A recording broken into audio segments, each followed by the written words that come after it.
Now, each one of these icons in these sections is going to have a different background color. So we need a way to change that background color between the different implementations of this component. Now, what would be the right way to do that if we're using SMACs? I think what would make sense is to use a subcomponent. So our component is icon box, and if we were going to add a subcomponent name here, it'd be icon box dash dash. And then in this case, the only thing that makes this different from the other icon boxes is the content. So let's call it passion, since that's the title here. We'll copy this class and we'll jump back to our icon box partial, and let's add our subcomponent styles. So we'll use the ampersand, a dash dash, and passion.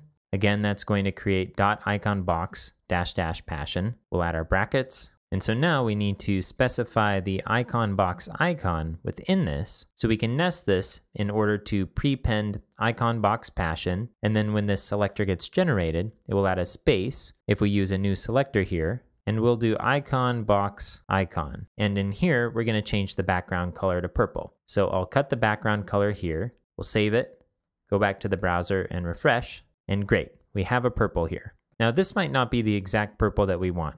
I'm going to go back to Photoshop and I'm going to select this purple here to get the actual color. And I'm going to jump back to the editor. And instead of pasting this hexadecimal value in, we're going to continue to add to our color palette. So I'm going to go back to our SAS directory and open up variables if it's not open already. And we'll create a new variable called purple. And I'll paste in the hex value. Now again, if this purple was kind of a darker purple or a lighter purple, we might want to describe it that way to leave us room to use a more accurately named purple later. But this seems like a good middle of the road purple. So we'll save this and we'll jump back to our icon box. And for our background color here, let's just change this to the variable purple. And if we refresh in the browser, we'll see a slightly different color here.